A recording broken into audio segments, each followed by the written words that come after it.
Será que Deus vai destruir aqueles que não o conhecem? Olá, eu sou o Lucas Mateus, seja bem-vindo ao canal do Submarino Bíblico. Aqui nós damos um mergulho pelo texto bíblico toda semana. Se você quer saber sobre esse e sobre outros conteúdos, fica até o final desse vídeo. Mas antes, já se inscreve no canal, ativa o sininho para você não perder nenhuma notificação e clica no botão de gostei.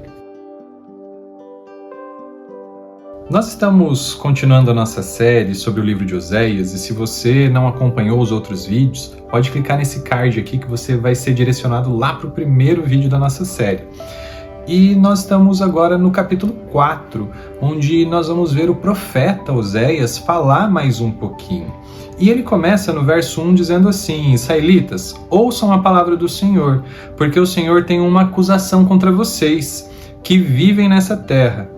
A fidelidade e o amor desapareceram dessa terra, como também o conhecimento de Deus.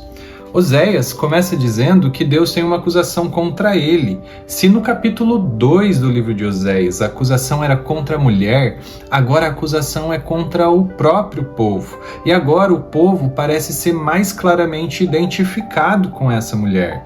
E agora parece que fica bem claro, se alguém ainda não tinha entendido quem a mulher representava, agora parece que fica bem claro dentro do livro. E o povo é acusado das mesmas coisas, de infidelidade. Mas veja, também é acusado de falta de amor.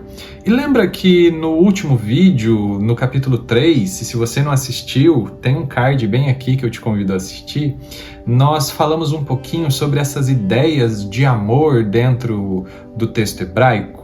A palavra usada aqui agora para amor é hesed, que quer dizer misericórdia, compaixão. É esse amor que Deus tem pelo seu povo, pela humanidade. E está faltando isso para o povo. O povo está sendo acusado por Deus porque eles não conseguem olhar para o lado e ter misericórdia. Eles não conseguem amar uns aos outros. Eles não conseguem fazer o mínimo. Quando nós pensamos na nossa sociedade, como ela se desenvolve hoje, quando nós pensamos no cristianismo, como ele se dá nos dias atuais, nós percebemos que muitas vezes ele se baseia em muitas teorias bonitas, em muitas falas e pregações bonitas. Mas o que de fato as pessoas têm feito para serem mais parecidas com Jesus? Será que se Jesus estivesse aqui, Jesus passaria tanto tempo trancado dentro de uma igreja? Ou estaria nas ruas com as pessoas? Ou estaria curando as pessoas doentes? Ou estaria buscando as pessoas que estão perdidas? O povo está sendo acusado porque não consegue olhar para as necessidades do outro de maneira amorosa, de maneira abnegada, como Jesus faria. Nós estamos sendo acusados porque nós só conseguimos olhar para nós mesmos, porque nós não conseguimos fazer aquilo que é o básico. Mas existe uma outra ideia presente aqui, que é o fato de o povo também terem falta de conhecimento. A fidelidade e o amor desapareceram dessa terra, no verso 1, como também o conhecimento de Deus. E o povo agora também não tem conhecimento. E essa palavra conhecimento é uma palavra central dentro do capítulo 4, bem como a ideia de vingança de Deus. E a gente já vai falar um pouquinho mais sobre isso. Mas lá no verso 4, diz assim: mas que ninguém discuta, que ninguém faça acusação, pois sou eu quem acusa os sacerdotes. Olha, Deus agora está falando sobre os sacerdotes, ou seja, os líderes religiosos. E Deus está botando a culpa neles. Mas antes de botar a culpa neles, Deus está falando que não é para ninguém discutir, que não é para ninguém acusar ninguém, não é para ninguém apontar o dedo para ninguém. E essa é a nossa reação natural, não é? Quando nós somos acusados, a tendência é que nós olhamos para o lado e digamos assim: olha, foi culpa do fulano, eu fiz isso, é verdade, mas eu fiz por causa disso, eu fiz por causa daquilo. E raramente a gente assume os nossos erros, assume as nossas culpas. E eu digo para você, se você for justificar os seus erros, você não precisa de um Salvador. E se você não precisa de um Salvador, não tem para que você crer em Jesus. Mas eu tenho uma má notícia para você. Você precisa de um Salvador. Você precisa assumir os seus próprios erros e parar de justificá-los. erros que podem ser justificados, não precisam de arrependimento. Mas Deus agora está dizendo assim, olha, não é para você acusar o outro, não é para você apontar o dedo para o outro. Esse é o papel de Deus. Já percebeu que muitas vezes nós somos juízes? Nós olhamos para as pessoas e tentamos definir quem é que pode e quem não pode entrar no céu. E muitas vezes nós dizemos assim, olha, esse fulano, ele tem o cabelo assim, ele se veste assim, ele age assim, ele tem esse pecado. Ele não vai para o céu. Quem somos nós para dizer quem vai entrar ou não vai entrar no céu, se Jesus já abriu essa porta? E se é a partir dele, por meio dele, porque ele é o caminho, que as pessoas vão entrar no céu para viver uma eternidade com Cristo. Nós precisamos entender que nós não somos juízes e que não é o nosso trabalho dizer quem pode ou não pode chegar perto do Senhor, dizer quem vai ou quem não vai entrar no céu. E muitas vezes nós estamos servindo como pedra de tropeço dentro da igreja para que as pessoas se afastem do Senhor, porque nós estamos tentando fazer um papel que não é nosso. Mas no verso 6, Deus diz assim, meu povo perece por falta de conhecimento. Uma vez que vocês rejeitaram o conhecimento, eu também os rejeito, como meus sacerdotes. Uma vez que vocês ignoraram a lei do seu Deus, eu também ignorarei os seus filhos. Deus agora fala sobre o conhecimento de uma forma mais pessoal. Os homens estão rejeitando o conhecimento como se o conhecimento fosse um ser, como se o conhecimento fosse uma pessoa. E Deus agora fala que quem rejeitar o conhecimento vai ser rejeitado. E detalhe, no texto hebraico, dahat, que é a palavra para conhecimento aqui, é a palavra também utilizada para sabedoria, e ela aparece lá no livro de Provérbios como se fosse uma pessoa. E quando nós olhamos com muito carinho para o livro de Provérbios, nós percebemos que essa ideia de sabedoria, de conhecimento, é extremamente parecida com a ideia apresentada pelos evangelhos sobre o próprio Cristo, onde o próprio Cristo vai dizer assim, conhecereis a verdade e a verdade vos libertará. É Ele a verdade, é Ele a sabedoria, é Ele o conhecimento que liberta. O próprio Cristo é a pessoa da sabedoria, do conhecimento que está sendo rejeitado pelo povo. E como Cristo está sendo rejeitado? Pelos atos do povo que agem sem misericórdia, sem fidelidade, sem amor para com o seu próximo. Quando as pessoas agem desse jeito, elas estão se afastando e rejeitando o Cristo que agiu dessa forma. Elas estão dizendo que elas não querem ser parecidas com Jesus. E Jesus passa a ser rejeitado dessa forma. Mas o povo, então, está sendo acusado pela falta de conhecimento e pela rejeição de conhecimento, mas Deus vai dizer assim, olha, o meu povo está sendo destruído por isso. O meu povo vai perecer, porque eles estão rejeitando a Jesus. E eu preciso te lembrar, só tem um jeito de entrar no céu, através de Jesus. Só tem um jeito de ser salvo, é por meio de Jesus. E se você rejeitá-lo, você não pode passar pelas portas do céu. Agora, como é que esse conhecimento ele pode me ajudar a me aproximar de Jesus? Bom, a nossa ideia sobre conhecimento é uma ideia extremamente teórica, mas a ideia do texto bíblico é muito mais profunda do que isso. Se nós formos, por exemplo, lá em Gênesis capítulo 4, no verso 1, vai dizer assim que Adão conheceu Eva. E então eles tiveram o primeiro filho, que é Caim. Ou seja, o conhecimento é uma intimidade capaz de gerar um filho. A partir do momento em que eu tenho essa intimidade, eu tenho conhecimento. Pensa em um relacionamento em que a gente não se conhece. Que relacionamento é esse? Que intimidade é essa? Deus quer ter intimidade com você e entenda o que eu estou dizendo. Ele quer ver a sua alma por completo, Ele quer ver você por completo como você é, e você precisa abrir o seu coração inteiramente para Deus. Mas tem mais uma coisa, Deus é onisciente, Ele já sabe de todas as coisas. Se você tentar mentir para ele, você só vai mentir para você mesmo, e não tem mentira pior do que essa. Mas o texto continua. Lá no verso 8 diz assim, que eles se alimentam dos pecados do meu povo e têm prazer em sua iniquidade.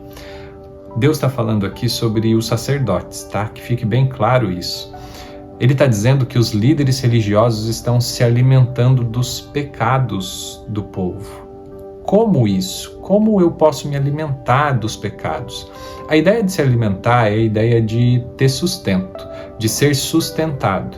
E quando eu penso nessa ideia de ser sustentado pelo pecado ou ter a minha vida mantida pelo pecado, é como se os líderes religiosos estivessem olhando para os pecados das pessoas, apontando o dedo para os pecados das pessoas e fazendo com que eles obtenham algum tipo de lucro a partir disso.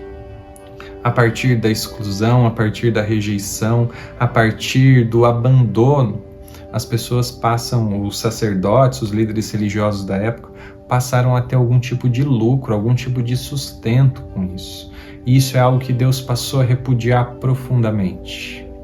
Quando você perceber o erro de alguém, lembre-se, existe um erro em você também que, apesar das pessoas não enxergarem, Deus enxerga.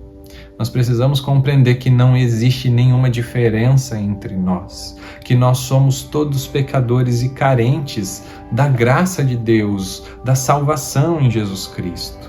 Lá no verso 10, vai dizer assim, olha, eles comerão, mas não terão o suficiente, eles se prostituirão, mas não aumentarão sua prole, porque abandonaram o Senhor para se entregarem. Então ele vai dizer que aqui eles não vão mais ter descendência, eles não vão mais ter filhos. Mas lá no verso 14 diz assim, eu não castigarei suas filhas por se prostituírem, nem suas noras por adulterarem, porque os próprios homens se associam a meretrizes e participam dos sacrifícios oferecidos pelas prostitutas cultuais. Um povo sem entendimento precipita-se à ruína. Uma aparente contradição aparece aqui, já que lá no verso 10 ele fala que eles não vão mais ter filhos, que Deus não vai deixar mais a sua prole se reproduzir.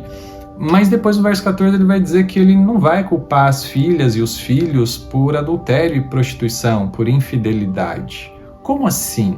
Mas tem um detalhe ainda mais profundo. Ele está dizendo aqui que ele não vai culpar os filhos por cometerem as mesmas coisas que os pais culparam. E será que isso não é perseguição? Por que que os filhos podem cometer sem saírem culpados e os pais não podem? E a verdade é que tudo isso também tem a ver com conhecimento, com intimidade. Deus está falando de um povo que já conhece ao Senhor, que sabe o que Deus quer e o que Deus não quer, mas que mesmo sabendo, prefere praticar atos que o Senhor abomina. E agora ele está dizendo dos filhos desse povo que não vão ter conhecimento de Deus justamente por causa dos pais. Deus não vai puni-los por causa disso. Seria injusto da parte de Deus te punir por algo que você não sabia, que você não podia fazer. Obviamente o pecado não é tão justo quanto Deus. E o pecado vai te impor as consequências dos seus erros independente disso. Mas Deus, quando se trata de salvação, vai tratar com muito mais misericórdia e amor sobre as pessoas que não tiveram a oportunidade de conhecê-lo. Porque Deus deseja que todos, isso vai dizer o apóstolo Pedro, lá na sua segunda carta, no capítulo 3, no verso 9, que todos cheguem ao arrependimento. E esse é o maior desejo de Deus, que as pessoas o conheçam, que as pessoas tenham a oportunidade de chegarem ao arrependimento. Mas Deus está falando com ira, Deus está falando com vingança, e esse, além do conhecimento, é o tema central aqui do capítulo 4, que finaliza no verso 19 da seguinte forma: um redemoinho os varrerá para longe, e os seus altares lhes trarão vergonha. E a ideia de redemoinho, esse vento, que lembra a gente inclusive um redemoinho que apareceu lá para Jó no final do livro de Jó, para conversar com Jó, e esse redemoinho era o próprio Deus. Aqui agora esse redemoinho é a palavra ruach, que é a palavra para espírito ou para vento, e ela é utilizada como o Espírito de Deus, que nós vamos conhecer no Novo Testamento como o Espírito Santo. Portanto, esse redemoinho que vai destruir, que vai dizimar eles, é o próprio Espírito de Deus. E agora nós estamos vendo Deus agir com vingança, com ira, porque o povo simplesmente o rejeitou. E olhando desse jeito, parece que os sentimentos de Deus são extremamente infantis. Deus não pode ser rejeitado porque ele vai destruir as pessoas que rejeitaram ele. Será que ele não aguenta sofrer rejeição? Mas a verdade é que olhar para Deus sendo retratado desse jeito, de maneira inclusive infantil, não diz muito sobre Deus, quanto diz sobre nós. Somos nós que somos infantis, a ponto de Deus ter que falar conosco dessa forma.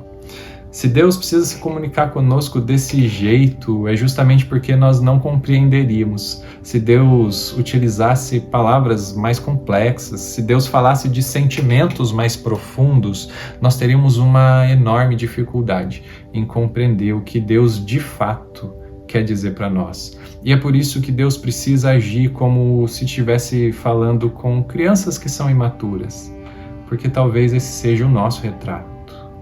Mas o desejo de Deus é que eu e você tenhamos mais conhecimento, que nós tenhamos mais intimidade com Ele, para que nós possamos falar de coisas mais profundas, para que nós tenhamos a oportunidade de compreendê-lo como Ele de fato é.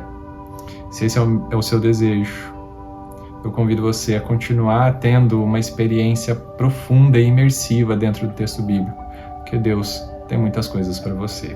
Não esquece de comentar, não esquece também de deixar o seu like aqui no vídeo e compartilhar esse vídeo com mais pessoas, afinal, a gente precisa espalhar o Evangelho para Jesus voltar logo.